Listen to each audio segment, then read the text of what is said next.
Halo semuanya, selamat datang di channel Fitra Eri. Kembali lagi di Amerika Serikat. Nggak kembali lagi dari kemarin dari sini. Kan udah ada vlog sebelumnya. Nggak kembali lagi. Kembali lagi di Amerika Serikat. Karena ini kan vlognya di Amerika Serikat sudah beberapa kali. Masih di Amerika Serikat. Anyway, di video kali ini akan ada tips mengemudi di sebenarnya secara umum mengemudi setir kiri, atau secara khususnya mengemudi di Amerika Serikat oleh kami yang kurang berpengalaman sebenarnya. Ini pertama kali kita nyetir di Amerika. Tapi kita benar-benar pertama kali nyetir di sini tidak ada guide dari orang yang dari sini sama sekali, benar-benar learning by doing. Dan ini yang kami temukan selama menyetir di Amerika. Dan mungkin bagi Anda yang mau nyetir di negara setir kiri atau di Amerika, video ini mungkin bisa sedikit membantu. Nah, itu ada Tesla Supercharger. Ya, itu di mana-mana tuh. Oke. Bagaimana mendapatkan mobil di Amerika Serikat? Ya, selain membeli ya. Selain membeli. Oke, yang pertama kalau ini hanya bisa diakses oleh jurnalis. Ya, jadi jurnalis, kebetulan kita kesini juga acara BMW, jadi naiknya BMW. Ini adalah BMW X3 M40i.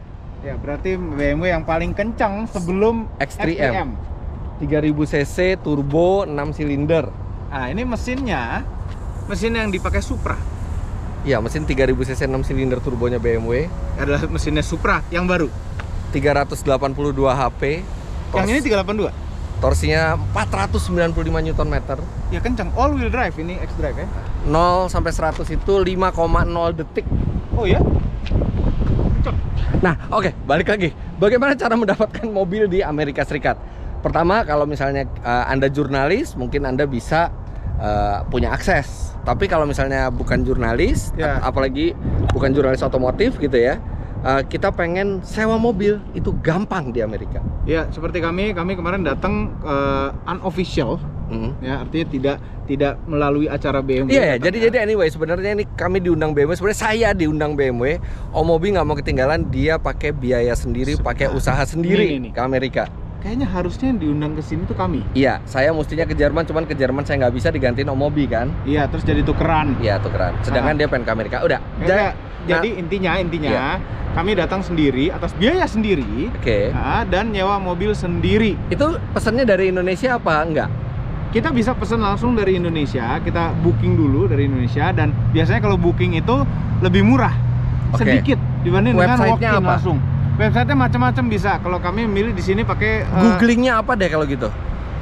Car Rental LA, Car Rental San Francisco, Car Rental Amerika deh. Bayar pakai kartu kredit, terus habis itu pilih mobil. Bayarnya nanti. Kita booking aja dulu. Booking. Kemarin kami pakai Hertz ininya, perusahaan rentalnya, sampai airport cari rental company car rental tulisan, terus itu naik di SF itu tuh sempat beda gedung dengan terminal, jadi naik kereta yang gratisan. Udah nggak usah terlalu detail gitu, gimana cara mendapatkan mobilnya. Kemudian kami turun kereta. Udah sampai sini, sampai meja. Udah kasih lihat bookingannya dan bayar pakai kredit card. Bayar pakai kartu kredit, dia akan minta paspor kita dan SIM kita. Bukan diminta, dipinjem ya buat dilihat. Nah, SIM itu dibutuhkan untuk menyewa mobil. SIM dibutuhkan, dan SIM tidak perlu di Amerika ini, tidak perlu SIM internasional. Ternyata SIM A kita laku, atau SIM B kita itu laku di sini. Ya, jadi bukan hanya di Amerika, di negara Eropa juga, di UK, di Ireland, di Eropa itu SIM kita laku. Tidak perlu SIM internasional. Satu-satunya yang butuh internasional waktu itu adalah di Jepang. Jepang malah nggak bisa. Jepang nggak boleh. Jepang harus SIM Jepang ya. Itu di mana sih? Udah lupa. Middle East. Oh iya, hampir lupa ya. Umur segini emang agak-agak rawan lupa. Oke. Terus setelah SIM ditunjukkan, kita bayar pakai kredit card, kita bisa ngambil mobil kita kan. Nah, sayang ya kalau rental company itu dia nggak bilang mobil merek apa, tipe apa, enggak. Jadi langsung mobil misalnya kelasnya X3 or similar. Jadi nanti mobil apa yang available yang sekelas dengan ini. Nah, kami kemarin rentalnya tuh sebenarnya pesen sedan medium size. Ya. Terus di Amerika kenapa nggak pakai muscle car ya? Akhirnya dia pakai Dodge Challenger ya. Challenger yang udah dibalikin, tapi nggak muscle amat. Harganya berapa sih sewa mobil di Amerika? Kalau Challenger kemarin untuk 3 hari itu $750. Masya Allah, 11 juta, 12 juta. Iya, tapi itu kami minta. Kalau yang murah deh, yang murah-murah aja deh. Yang paling murah tuh berapa per hari di Amerika? Harga Challenger itu 2 kali lipat yang biasa, yang sedan yang tadinya kami pesen. Artinya kalau yang biasa-biasa $100 gitu sehari. Iya, $100 sehari dengan full insurance dan lain-lain. Full insurance ya, karena ada insurance-nya dan tidak boleh ganti pengemudi ya. Harus pengemudi yang di insured ya. Iya, tapi sebenarnya ini ada yang baru di Amerika, ini namanya Turo. Turo. Nah, itu kayak Airbnb, jadi mobil punya perorangan yang bisa di kita sewa. Itu jadi ada aplikasinya gitu ya. Turo. Cuma belum sempat nyobain nih, apakah bisa apa enggak pakai orang internasional. Oke, jadi gitu cara mendapatkan mobil. Anda tinggal googling, punya kartu kredit, itu beres. Sekarang saatnya kita mengemudi. Dan ini tipsnya. Tips pertama adalah cara masuk mobil. Kita terbiasa masuk mobil dari kanan, dan kalau di Amerika Serikat Anda masuk mobil dari kanan, tidak ada setirnya. Karena setirnya ada di kiri. Jadi itu tips pertama, masuk mobil selalu dari kiri. Dan karena dia udah masuk dari kiri, ya udah. Oke, dia yang nyetir, kita akan sambil jalan kami akan beritahukan Anda apa saja yang mesti diperhatikan di Amerika Serikat. Kecuali Anda tinggal di Amerika, maka lebih baik kita pakai navigasi. Navigasi bisa pakai Waze, bisa pakai Apple CarPlay, dan setup semua tujuan sebelum kita nyetir. Karena pakai handphone di sini, kalau ketahuan itu dendanya lumayan besar, dan denda itu bisa ratusan dolar kalau di Amerika Serikat, artinya jutaan rupiah. Nah, kalau misalnya pakai mobil rental, tetap bisa didenda juga, akan motong kartu kredit kita. Oke, jadi siapkan semuanya, posisi duduk, semua navigasi itu sebelum kita berkendara. Tips berikutnya, karena ini adalah mobil dengan setir kiri, artinya kita jalan di jalur kanan. Itu sering terjadi, kita secara alamiah masuk ke jalur kiri dan itu langsung ya. Iya kan? Pernah nggak? Oh, udah hari pertama udah langsung salah jalur. Jadi itu benar-benar camkan bahwa jalur itu di kanan, putar balik itu ke kiri. Jadi sekarang, bukan ke kanan kalau putar balik. Ini sekarang kita di bundaran nih. Nah, bundaran itu masuknya dari kanan, bukan dari kiri. Dan di bundaran kasih orang duluan yang dari dalam bundaran. Oke, itu nanti pelajaran berikutnya, Om. Ini masalah jalur dulu. Oke. Biar terstruktur. Oke. Jadi kita jalur di kanan, kalau masuk bundaran itu dari kanan.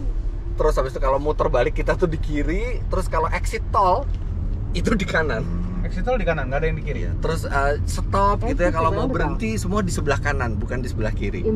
Jadi itu dulu yang mesti dicamkan lah, mesti diingat-ingat terus. Kata-kata camkan tuh beda gitu, apa ya? Dicamkan tuh bener-bener diresapi gitu, Om. Camkan. Sekarang kita akan masuk ke highway. Dan highway itu di Amerika rata-rata gratis ya. Kita belum pernah nemuin yang bayar ya. Jembatan kemarin di San Francisco, jembatan sempat ada yang bayar $8. Itu pakai apa bayarnya? Bayarnya langsung terdebitkan, dia baca plat nomor langsung terdebitkan di ini kita rental. Nah, jalan tol seperti ini, kita kalau mau pelan itu di kanan. Makin ke kiri itu jalur makin cepat, dan jalur paling kiri itu jalur hanya untuk mendahului. Tapi jangan kaget, masih ada yang kayak begitu-gitu tuh seperti di Indonesia. Nah, di Amerika juga ada orang-orang yang suka motong-motong jalur, tapi minimal kita tidak melakukan pelanggaran. Kenapa jangan sampai melakukan pelanggaran? Nanti ada di tips berikutnya. Yang jelas, kalau di jalan tol, paling lambat kanan, paling cepat kiri. Kita barusan nyalip dari kanan. Hal berikutnya yang sangat penting untuk diperhatikan adalah patuhi semua rambu-rambu.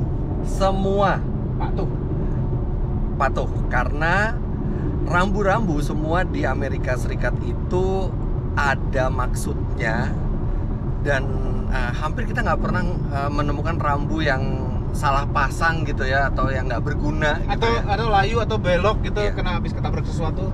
Dendanya besar kalau misalnya kita melanggar, dan yang lebih parah adalah bisa menyebabkan kecelakaan. Kenapa? Karena di Amerika Serikat itu selama orang itu nggak melanggar aturan lalu lintas, dia akan cuek sama yang lain. Ya, jadi akan terjadi kecelakaan. Iya. Nah, itu berkaitan juga dengan prioritas jalan. Jadi kalau misalnya kita di jalan besar, artinya kita dapat prioritas dibandingkan yang keluar dari jalan kecil mau ke jalan besar. Nah, kita biasanya kalau di Indonesia, kalau misalnya kita walaupun kita di jalan yang besar ada mobil atau ada motor atau bajai metro mini dari kiri gitu kan, kita pasti melambat karena kita takut dia akan langsung motong. Kalau di sini justru berbahaya kalau kita melambat kalau kita di jalur prioritas. Di jalur prioritas kita cuma perlu patuhin speed limit dan udah, kita nggak perlu terlalu khawatir dipotong dari arah kiri atau arah kanan. Tapi bayangin kalau atau dilanggar sama orang yang dari tidak prioritas. Dan sebaliknya, kalau kita dari jalan yang tidak prioritas, kita harus memprioritaskan mobil yang di jalur prioritas. Gimana kita tahu kita memprioritaskan? Jangan sampai kita memotong mereka dan mereka harus mengurangi kecepatan. Iya, itu aja. Ya, jadi itu. Kalau kita bisa motong jalur tanpa membuat mereka motong kecepatan, itu nggak apa-apa. Kalau misalnya kita memang harus masuk ke sana. Nah, satu pelanggaran di Amerika bisa berakibat ke kecelakaan yang sangat parah karena relatif kecepatannya tinggi di sini mobil. Ada satu aja yang ngaco gitu ya, berharap mobil yang di jalur prioritas itu ngalah, itu bisa terjadi kecelakaan dan biasanya kecelakaan di sini cukup parah. Nah, kalau melihat kecelakaan ada di channel Om Mobi, ya kita perjalanan menemukan beberapa kecelakaan. Karena apa? Baru 3 jam Om Mobi di Palm Spring itu sudah terjadi 3 kecelakaan. Kebetulan. Gimana kalau sekarang kita lewat jalan itu lagi? Jangan-jangan ada kecelakaan baru lagi. Oke, jadi itu ya. Patuhi semua rambu dan ketahui kita di jalur yang prioritas atau bukan. Tips berikutnya jelas adalah speed limit. Oh iya, itu harus dipatuhi di negara-negara seperti ini. Ternyata nggak harus dipatuhi, tapi harus diperhitungkan. Nah, gimana maksudnya? Jadi speed limit di Amerika itu bervariasi dari yang paling rendah itu 25 mile per hour, sekitar 40 km per jam. Habis itu di dalam kota ada yang 35, ada yang 50, ada yang 60, 65. Kalau di highway itu yang paling tinggi itu 70-an ya. 70 mile per hour. Nah, mobil kalau Anda sewa di Amerika Serikat itu pasti speedometernya dalam mile, jadi Anda bisa lihat dari situ. Cuman ternyata kalau misalnya speed limitnya itu kayak sekarang ini berapa? 60 kan? Ternyata kita nggak. 70 sekarang.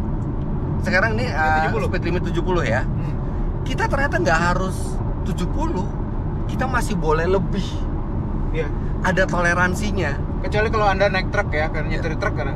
Secara legal tidak boleh. Secara legal tidak boleh, tapi secara praktek menurut teman-teman Indonesia yang sudah lama nyetir di sini, itu sampai lebih 15 mile per hour dari speed limit itu masih tidak diapa-apain sama polisi. 10 sampai 15 deh. 10 sampai 15. Jadi misalnya speed limitnya itu 70 seperti sekarang, dan Om Mobi juga jalan 70, itu masih ada mobil yang lebih kenceng lagi karena biasanya mereka di speed limit 70 itu berjalan 80 sampai 85.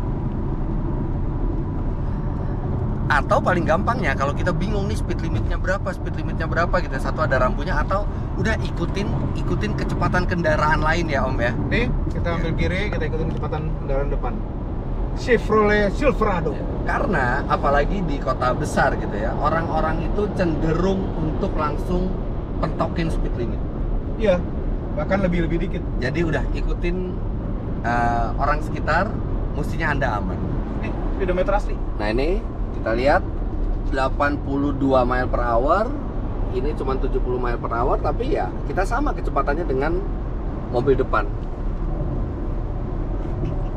Bukan hal yang legal kalau menurut peraturan, tapi ada toleransi. Ada toleransi, tidak diberi sanksi lah menurut orang-orang yang sudah lama di sini. Tips berikutnya adalah selalu gunakan sen, Om. Iya, pakai sen lah. Kalau pindah jalur. Ini pindah jalur pakai sen. Dan selalu lihat spion.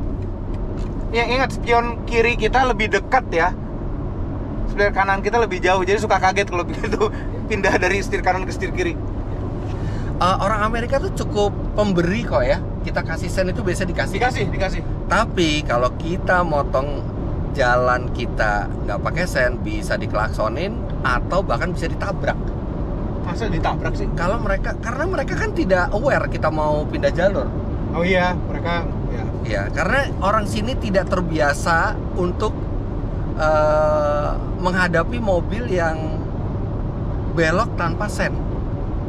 Jadi ngagetin. Iya, kalau mereka mobil nggak pakai sen, mereka beranggapan mobil itu tidak akan pindah jalur. Dan Anda bisa punya resiko tertabrak lebih besar dibandingkan pindah jalur tanpa sen di Indonesia. Di sini lebih besar resikonya. Iya, ini kita mau ngambil kanan lagi, kita sen kanan. Oke, nah terus kalau kita ngasih sen, nggak perlu takut diklakson sama mobil belakang. Karena ketika kita ngasih sen dan persis di samping kita itu ada mobil, mereka tidak akan klakson. Tapi mereka juga kalau nggak mau ngasih jalan, ya mereka nggak akan memberi jalan. Iya. Jadi setelah kita memberi sen, kita harus pastikan clear, baru kita pindah. Tapi biasanya kalau misalnya kita mau pindah jalur, kita kasih sen 1 maksimal 2 mobil, biasa mobil berikutnya udah ngasih kita jalan. Ya, lihat tuh Bronco tuh. Wih, Ford Bronco. Nah, ini selingan. Ini banyak sekali pembangkit listrik tenaga angin, windmill di Banyak daerah sekali. ini. Banyak Ratusan sekali. kali.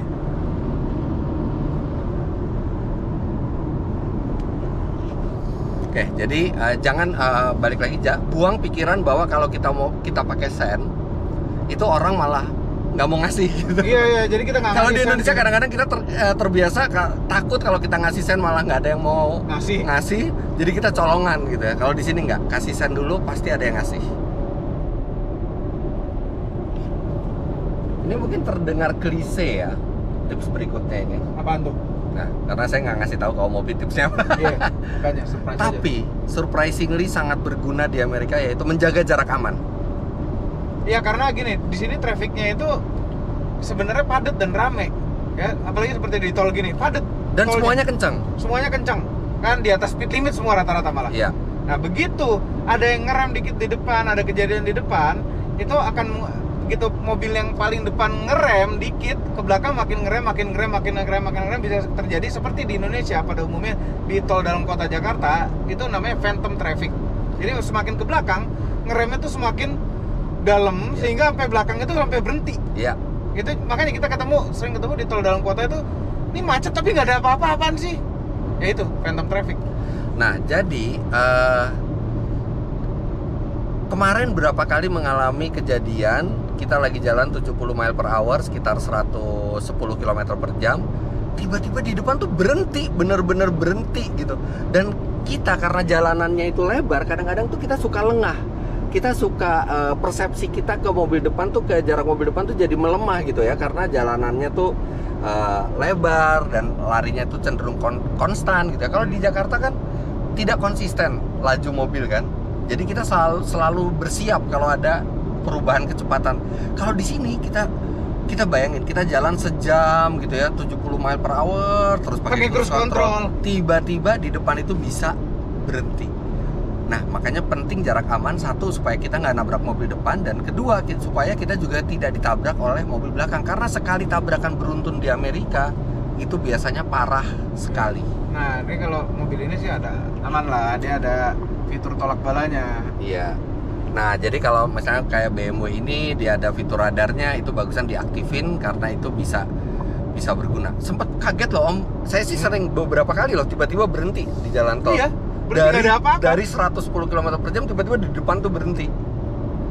110 tuh berapa ya? 70 iya. Jadi hati-hati sama traffic yang stop tiba-tiba dan atasi dengan menjaga jarak aman. Tetap fokus, jangan ngantuk. Ini karena tol gini panjang begini terus pasti ngantuk. Masalah ngantuk juga ada satu tips lagi yang mestinya ini di awal. Hilangkan dulu jet lag sebelum nyetir. Kita nggak bisa dong begitu orang langsung nyetir. Gimana caranya? Atau kalau misalnya terpaksa seperti itu, begitu ngantuk langsung ke rest area. Iya. Karena di sini ini kita meleng sedikit ya, itu biasa langsung keluar jalur. Iya. Ini diem dikit, nggak tahu. Karena kita berasa pelan, padahal ini sebenarnya kencang mobil ini. Ini kita sekarang lari 80. 80 itu artinya 125 km per jam. Dan terasa pelan. Karena kosong. Tips berikutnya adalah cara menempatkan mobil di jalan. kita biasa setir kanan ya. Kita biasa menempatkan mobil di sebelah kanan dari lajur ini. Tapi kalau kita di setir kiri, kita di sebelah kiri. Gimana caranya coba? Jadi kita harus menempatkan badan kita di sebelah kiri jalan. Karena kebanyakan kesalahan orang-orang adalah seperti ini. Nih misalnya ya. Nih kalau masih berasa setir kanan, ini begini nih. Ini begini. Iya, yang ada kita udah kena garis dan bahayanya bisa kena trotoar di kanan, bisa kena mobil lain. Jadi selalu biasakan dulu menempatkan badan kita itu di sebelah kiri dari lajur. Jadi bayangin aja, jangan bayangin kita nyetir biasa, kita harus bayangin tengahnya mobil tuh ada di mana. Kita berada di sebelah kirinya tengahnya mobil. Nih tengahnya mobil, ikutin garis nih. Kita anggap di tengah-tengah lajur ini ada garis. Itu lurus sama tengahnya mobil. Kita berada di sebelah kirinya tengahnya mobil. Gitu. Dan artinya kita mau pakai patokan bukan garis yang di kanan, tapi garis yang di kiri.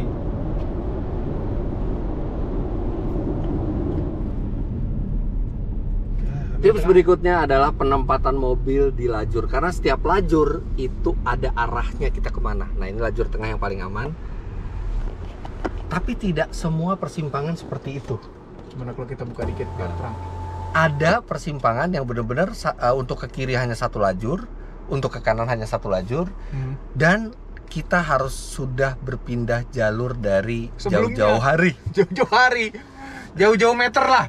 Dan itu lajur itu sangat penting bagi Anda sebelum belok. Kalau udah salah lajurnya, mendingan terusin aja jalan. Iya, nanti muter di depan deh. Nanti abis itu tinggal tanya ke Google Maps lagi, atau akan diarahin lagi sama Google Maps lewat mana. Jadi jangan maksain. Jangan maksain karena itu akan merepotkan, diklaksonin orang dan atau ditabrak orang. Ditabrak orang karena orang nggak peduli. Banyak yang tidak peduli nabrak kalau misalnya itu dia berada di pihak yang benar. Dan hati-hati loh, kalau kita menyebabkan kecelakaan, bahkan kita menyebabkan orang itu cedera, kita bisa dituntut. Iya. Dan tuntut tuh bisa orang gede. Banyak sekali, ini bisnis besar tuntut menuntut di Amerika ini. Iya. Makanya lawyer pada kaya-kaya. Jadi lajur ya, itu penting sekali untuk kita tahu lajur mana sebelum belok, menempatkan mobil di lajur mana sebelum belok. Kalau kita kelewatan lajurnya, mendingan kita ikutin lajur kita aja. Iya. Udah. Ngomong-ngomong, ini jalan keren banget deh. Wah, ini keren banget ini. Amerika banget tuh. Iya. Ada tiang listrik. Biasanya kalau film tuh udah sepi, mobilnya tuh ada kalajengking, ada ular, rattlesnake di samping-samping. Ya. Nah ini dia, ini jalur khusus buat ke kanan, ini jalur untuk lurus, di sebelah kiri tuh jalur khusus untuk ke kiri. Nah, kita berada di sini sekarang nggak boleh ke kanan.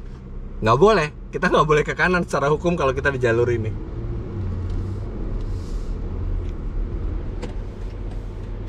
Merah ini, merah. Nah, tapi tetap boleh. Jadi kalau di kiri ada belok kiri boleh langsung. Kalau di Amerika itu belok kanan boleh langsung, asal tidak ada tanda lampu merah dengan panah ke kanan. Yep. Nah, kalau tidak ada lampu merah dengan panah ke kanan, walaupun lampu merah yang bulat itu nyala, kita boleh ke kanan langsung, tapi harus yield. Yield itu yang tadi saya bilang, dia harus mengutamakan mobil yang di jalur yang prioritas. Jadi kayak tadi nih, kayak di perempatan tadi, itu kita tidak ada lampu merah ke kanan, tapi ada lampu merah yang bulat. Jadi kita boleh ke kanan langsung, tapi kita harus lihat mobil dari kiri. Kalau dari kiri kita bisa masuk tanpa menghambat mobil yang dari kiri, kita boleh. Tapi tidak perlu menunggu yang kiri itu sampai merah dulu, nggak perlu. Ya, kita bisa sekarang mau belok kiri. Begitu juga dengan belok ke kiri. Belok kiri itu ada yang lampunya itu benar-benar panah ke kiri merah. Ada yang tidak ada. Kalau yang tidak ada, kita boleh ke kiri kalau lampunya udah hijau, tapi kita harus perhatiin jalur prioritas. Tapi kalau kita ada panah ke kiri hijau, udah itu artinya kita prioritas. Ini ada panah ke kiri ya, hijau. itu ada jauh sekali tuh di depan. Nah itu ada panah ke kiri merah, artinya kita nggak boleh ke kiri sama sekali. Tapi nanti panah itu akan jadi hijau. Tapi ada beberapa lampu merah, Om. yang ada merahnya doang tapi nggak ada hijaunya, tuh membingungkan. Iya, jadi dia ada merahnya tapi nggak ada hijaunya ke untuk kirinya. belok kirinya, iya. Nah, itu artinya ketika merah ke kiri itu nyala, kita nggak boleh ke kiri sama sekali. Ketika merah ke kiri itu tidak ada, berarti yield. Kita harus yield. Artinya kita harus Kasih belok jalan dengan hati-hati, memperhatikan lalu lintas yang lain. Kita bukan prioritas. Kita baru boleh lewat kalau misalnya tidak mengganggu pengendara jalan lain. Itu kadang-kadang membingungkan, tapi makanya saya bilang setiap lampu itu ada artinya. Dan kita belum pernah menemukan lampu lalu lintas yang tidak bekerja. Iya, Atau semuanya tidak jalan. Semuanya berfungsi. Nah, kalau kayak gini, nah itu jauh ya di depan. Itu ada hijau ke kiri, artinya kita tidak perlu yield, kita tidak perlu hati-hati. Bukan tidak perlu hati-hati ya. Tidak perlu memperhatikan lalu lintas yang lain, kita punya prioritas buat belok kiri. Nah, itu lampunya. Nah, bayangin kalau di Indonesia toto ada kayak gini, toto ada motor nyolong lampu merah. Bicara motor, sangat sedikit motor di Amerika. Iya, dari tadi cuma tidak pernah kita ngelihat motor kecil, yang ada motor gede semua, dan itu juga cuma 1-2 motor sehari lah kita ketemu. Tips berikutnya adalah kalau kita udah sampai ke tempat tujuan, kita mau parkir. Nah, itu repot. Banyak ya tempat parkir di Amerika tuh banyak. Tapi kita harus parkir di tempat yang memang ada space-nya buat parkir. Kita nggak bisa main nyempil-nyempil aja tuh, nggak bisa. Tahu-tahu berhenti di pinggir jalan parkir nggak bisa. Nggak bisa. Nah, tapi gini. Jadi kita tidak boleh berhenti di pinggir jalan kalau ada tulisan no parking. Selama tidak ada tulisan, kita boleh. Boleh parkir, tapi boleh parkir. Nih kayak gini nih. Ada kode-kode ini. Nah, itu ada no parking. No parking at any time. No parking at any time. Jadi sangat teliti ya mereka pasang rambu-rambu tuh bener-bener di semua jalan yang tidak boleh tuh ada tulisan no parking. Jadi tulisannya tuh no parking, bukan pecoret. Tulisan. Ada tulisan, tapi ada juga yang pecoret dengan keterangan di bawahnya. Nah, keterangan-keterangan itu beda. Karena ada yang no parking at any time. Ada yang boleh parkir dari jam berapa sampai jam berapa. Ada yang boleh parkir tapi bayar. Ada yang boleh parkir tapi bayar. Ada mesinnya, ada bayar. mesinnya. Nah, mesti kita bayar di mesinnya. Bisa pakai kartu kalau zaman sekarang. Kalau zaman dulu kan pakai koin juga masih bisa. Nanti keluar kertasnya kita taruh di atas mobil. Ya, jadi cara bayar parkir tuh gampang. Kalau parkirnya tuh ada parkir meternya, begitu kita parkir, kita langsung ke parkir meter terdekat. Kita langsung di situ pakai kartu kredit gitu ya, atau pakai uang koin. Terus ditanya mau parkir berapa jam. Nanti ada tarifnya, kita bayar. Nanti kelihatan tuh kita boleh parkir sampai jam berapa di tiketnya. Tiketnya taruh di atas dashboard situ. Ya. Nah, kadang-kadang yang bingungkan di situ tandanya hanya sampai jam 7 malam. Iya. Di atas jam 7 malam gimana? Ya gratis. Iya. Jadi ada juga, jadi benar-benar tanda dilarang parkir atau tanda boleh parkir itu harus dilihat keterangannya karena sangat beragam di sini keterangannya. Bisa jam berapa sampai jam berapa boleh parkir, bisa juga jam berapa sampai jam berapa harus bayar parkir, sisanya enggak gitu. Rumit sih tapi ya. Rumit tapi bisa. Yang penting kita teliti ngebaca sign-nya aja.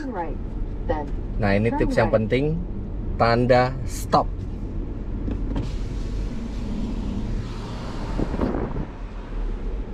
Mesti berhenti dulu sampai berhenti total. Ya. Jadi ketika kita melihat tanda stop, itu kita wajib berhenti. Berhentinya berapa lama? 2-3 detik.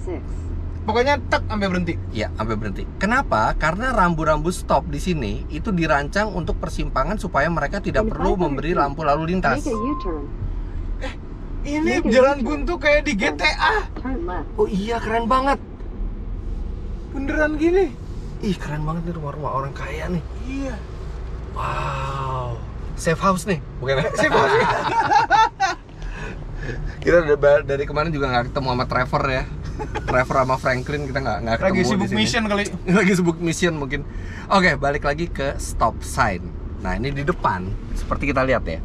Di depan ini ada perempatan. Dan perempatan ini ada tanda stop. Artinya kita harus stop. Oke. Nah, uniknya dari kanan dan kiri itu tidak ada tanda stop.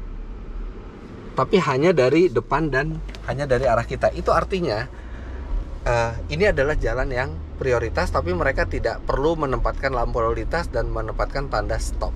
Tapi ada juga tanda stop di mana 4-4-nya ada stopnya. Ada stopnya. Nah, itu siapa yang berhenti duluan, jalan duluan. Iya. Dan ketika mobil kita misalnya bukan paling depan ya, di depan kita ada mobil dan mobil kita sudah melewati tanda stop nih, misalnya berhenti ya. Di depan mobil kita ada ada mobil lain, mereka berhenti. Ini misalnya di depan ada mobil nih, dia berhenti. Terus habis itu dia jalan. Jangan buntutin. Kita nggak boleh langsung jalan, kita harus berhenti lagi di sini untuk memberi orang lain itu jalan dulu. Ya, ini kita lihat dulu kosong baru jalan. Itu gunanya stop sign untuk kita ngelihat kanan kiri yang prioritas ada mobil apa. Di Indonesia banyak sekali stop sign dan rasanya justru kita tidak perlu berhenti ya, karena kalau berhenti malah mengacaukan semuanya. Bisa disundul dari belakang. Bisa disundul dari belakang karena memang tidak terbiasa dan tidak ada penegakan hukumnya juga di Indonesia untuk stop sign. Tapi kalau di Indonesia, di Amerika, apa yang terjadi kalau kita ngelanggar stop sign? Oke, mungkin Anda nggak ketangkep. Bisa ketubruk. Mungkin juga nggak ketubruk karena jalanannya sepi banget. Tapi kalau misalnya ada CCTV, Anda bisa kena tilang elektroniknya, atau kalau sampai terlibat tabrakan, itu Anda yang dinyatakan bersalah. Berikutnya, apa yang terjadi kalau sampai kita kecelakaan? Call 911. Call 911 yang pertama, pastiin semuanya itu nggak apa-apa. Jangan kabur dari scene. Kabur dari scene itu bisa sampai ke penjara. Oh ya? Kalau misalnya dianggap kita tabrak lari, hit and run. Dan lebih panjang lah urusannya. Terus abis itu pastiin semua korban nggak apa-apa dan langsung ke polisi. Karena semua mobil di sini diasuransikan. Ya nggak boleh mobil nggak asuransi. Tapi diasuransikan belum tentu Anda bebas dari ganti rugi. Ada sedikit yang harus Anda deductible. Tapi kalau yang parah itu adalah kalau Anda membuat mobil orang lain rusak dan Anda coverage asuransinya itu tidak mengcover mobil lawan. Nggak bisa cover third party. Ya. Nah, jadi di sini tuh unik Om. Setiap mobil harus punya asuransi. Tapi kalau kita tabrakan, kita bersalah, asuransi mobil yang kita tabrak itu bisa nuntut ke asuransi kita. Yang pada ujungnya asuransi kita juga bisa nuntut ke kita kalau tidak termasuk premi. Jadi tabrakan nggak perlu terlalu khawatir kita ganti rugi total, ada asuransi, tapi tetap ada resikonya lah, ada resiko Anda harus ganti rugi, apalagi kalau sampai terjadi cedera Anda bisa dituntut. Ya, tapi gini, kan wajib asuransi. Cuma kalau yang mobil yang udah tua-tua, udah jelek-jelek yang masih jalan tuh asuransi nggak sih? Kayaknya sih enggak deh. Tetap wajib, karena asuransi itu bukan buat mobil sendiri, tapi buat liability buat kayak orang nabi lain juga. Jadi nabi. Oh udah. Di mataharinya. Jadi tetap wajib semua. Oh, walaupun mobil jelek. Iya. Udah Civic tua gitu. Iya, betul. Jadi semua mobil berasuransi, nggak perlu terlalu yang khawatir selama kita benar. Yang penting kalau tabrakan pastiin lawan kita atau lawan tabrakan kita semuanya selamat ya. Di mataharinya kayak nabi. Mataharinya selamat ya. Pastiin semua orang selamat. Call 911 dan ya udah tinggal ikutin prosedurnya semua. Ya, ngomong-ngomong Apple CarPlay mati. Oh iya. Emang nggak apa jalan? Nggak. Pejalan kaki dan pesepeda itu adalah prioritas paling utama di sini. Jadi walaupun Anda lampunya udah hijau, mereka nyebrang di saat yang salah, Anda tetap harus nunggu. Ini ya, raja jalanan di kita tuh motor gitu ya. Di sini kayak sepeda deh. Iya, jadi orang mau nyebrang tuh itu harus diutamakan. Walaupun mereka nyebrangnya telat waktunya, atau sebenarnya kita boleh belok kanan boleh langsung, atau kita udah hijau gitu ya, tetap mereka harus dan kita jangan nipis-nipis berhenti ke penyeberang jalan tuh. Iya, ada aturan jaraknya. Itu dianggap kayak apa ya, kayak ofensif lah gitu loh kalau kita terlalu dekat gitu. Jadi kita harus kasih space yang cukup. Utamakan selalu pejalan kaki dan pesepeda.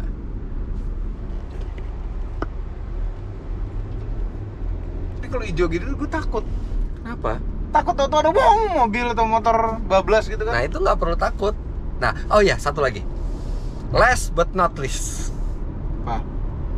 Walaupun kita tahu kita di jalan prioritas, walaupun kita tahu kita lampunya hijau, kita berhak untuk jalan, gunakan ilmu intuisi Indonesia, di mana kita selalu waspada lihat kiri dan kanan. Iya. Kita jangan seperti orang Amerika. Jadi maksudnya kita jangan seperti orang Amerika yang sudah terbiasa semuanya teratur.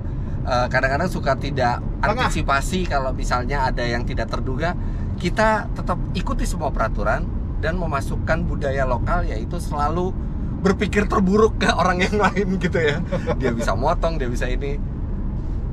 Insya Allah lebih aman. Insya Allah lebih aman. Jadi walaupun kita lampu hijau, tetap kita harus lihat ada mobil dari kiri atau kanan apa enggak.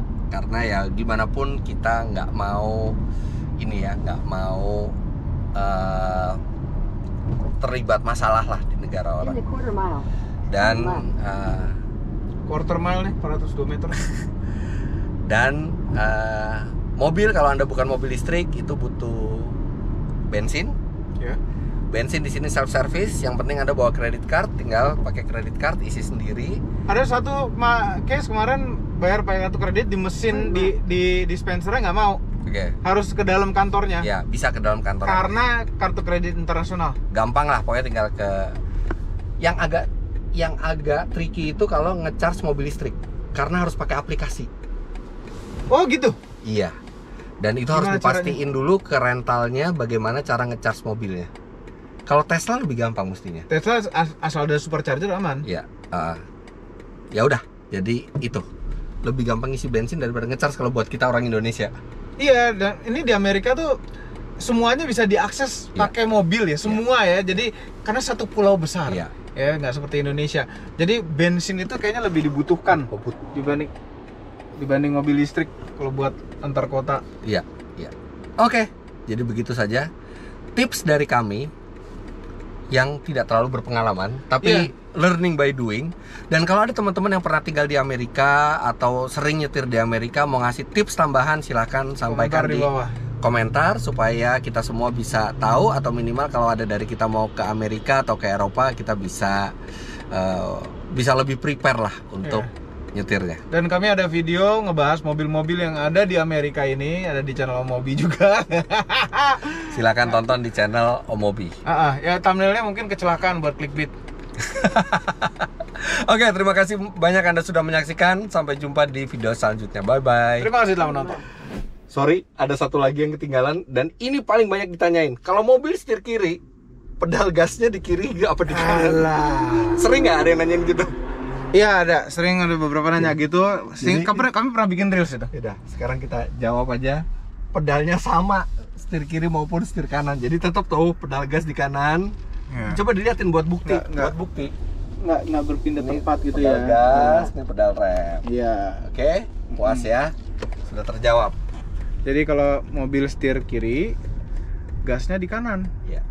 Bye bye. Kanannya bukan kanan sini, enggak. Tetap di sisi kiri, tapi di sisi pokoknya gitu lah. Pokoknya sama konfigurasi pedal. Ini nggak habis videonya. Dah. Terima kasih telah menonton.